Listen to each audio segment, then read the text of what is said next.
Terrence Mann, George Niang, and the 22nd overall pick in this year's draft. That is all it took for the Atlanta Hawks to acquire Kristaps Porzingis. And I know, the injury problems are very, very real. But sometimes you just have to take a risk. And when it comes to Kristaps Porzingis, it's one thing to be concerned about the injuries. One thing you shouldn't be concerned about is how good he is at basketball. Because there are very, very few players in the NBA that can do what he does on both ends of the floor. 21 points, 7.5 rebounds, over 2 assists, and 1.7 blocks a game on shooting splits of 50, 39, 84. Those are Kristaps' numbers over the last 3 years. And when you consider what he can do with his 7'3" frame and his ability to protect the rim, consistently ranking as one of the best rim protectors in all of basketball. His ability to shoot from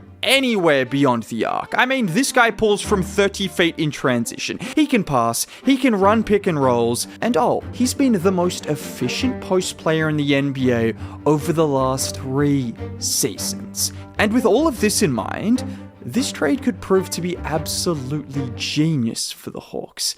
And I'm not sure enough people are talking about it. When this trade was first announced, I thought it was great. Low risk, high reward, exactly what the Hawks needed. But there was one big question mark: his health. Not his injuries, but the mysterious illness that he had last postseason which hindered his play. This was one of the weirdest situations we had seen in a while. No one knew what it was. There were some crazy suggestions which we can leave out, but Porzingis was just unable to compete during the playoffs, averaging 7.5 points a game and shooting 31% from the field. But if there were any doubts over whether KP would be permanently affected by that illness, luckily we got to see him in Eurobasket, where he looked incredible, flying around the court, blocking shots, getting to the rim at will, looking fluid, strong, agile. And with him now playing preseason as well, that's only going to continue throughout the year. So with KP currently healthy, and my fingers and toes crossed that it stays that way, he just feels like the perfect fit for this Hawks team. Immediately, you can't help but think about the partnership with Trae Young. This is the most talented big man Trae has ever played with. Not only does he space the floor like no one else Trae has played with, but at 7'3", he's a lob threat, he's a good roller, and he's a matchup nightmare. And the shooting is going to be such an obvious boost for this starting lineup. We've seen Trae's efficiency struggle the last few years, and hopefully with that extra spacing and that extra threat, it helps him get to his spots more effectively and efficiently. Just take a play like this, for example, which could be similar to the gravity KP could bring. Onyeka kinda sets a screen, and it's also poor defense by Turner, who gets caught in no man's land, but if you imagine he is committing to Big O, which he kind of is, that's the space Trae could have more of to operate. And with a big out of the paint, trying to catch Trae is a nightmare. Just that threat from all spots on the floor that KP has is going to leave the defense in two minds on those Trae pick and rolls. Or even when Porzingis isn't involved in the action, you have to have someone on him given his shooting ability. The space that Trae will have to operate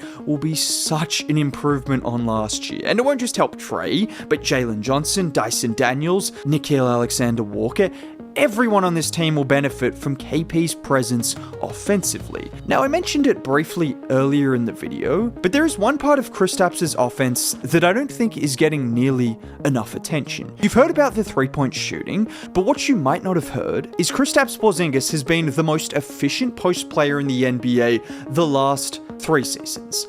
I wasn't exaggerating, I wasn't lying when I said that. And you know how insane that is? In a league with Jokic, Embiid, Şengün, Giannis, AD, for the last 3 years, KP has been more efficient than every single one of those guys every single year. And whilst he hasn't had Jokic or Embiid volume, he's still doing it on high volume and incredibly good efficiency. And if you think you can put someone smaller on Kristaps, which people used to say you could do, good luck, because that is one of the most efficient shots shots in basketball. Just like here, where he gets KCP on the block. One dribble inside, using that length to get closer to the basket, and the soft touch. And with his size and touch, he doesn't even need to back you down to make it work. Like here, where he sees the gap in the zone, and with D'Lo there, he just seals him quickly, and no need to back him down. Why not just shoot over the top? And then you also see the problem this can cause teams, because if you don't switch on a Kristaps and Trae Young pick and roll,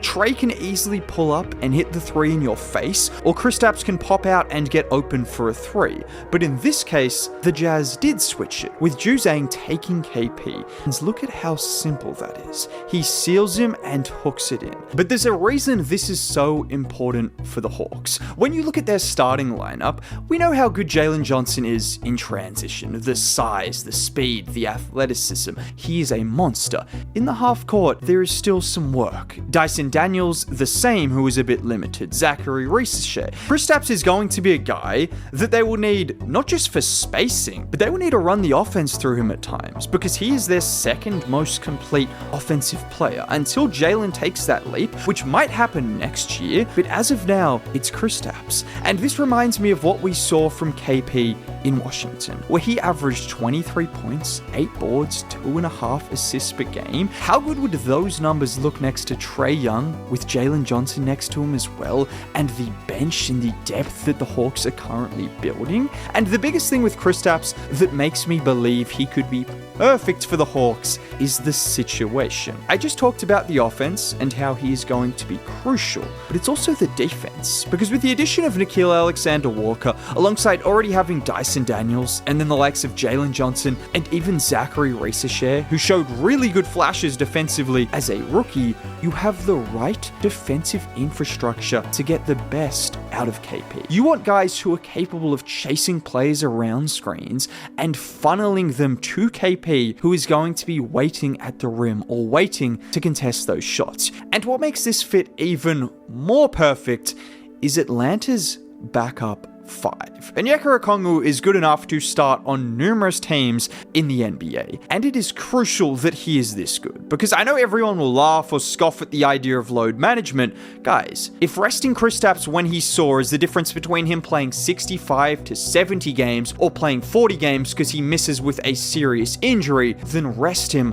by all means. And having someone as good as Onyeka Okongwu means you can rest Kristaps Porzingis. It means you don't just have to rest him, you have two guys who offer different strengths. Onyeka Okongwu is capable of switching onto guys on the perimeter and moving his feet. He offers things that Kristaps doesn't do, and vice versa. And we could talk about them playing together. I mean, when you look at the shooting ability of Kristaps and the switchability of Big O, and what we have seen with the likes of Houston and their dominance with Alperen Şengün and Steven Adams, there is a new age of double bigs in the modern NBA. And when you look at the pairing of these two guys, there is absolutely zero reason they can't work together as a double big pairing, particularly when you consider Onyeka Okongwu started to knock down threes towards the end of last season as well. So you could potentially have two stretch bigs that provide rebounding, a roll threat, a screening presence, and can both also pass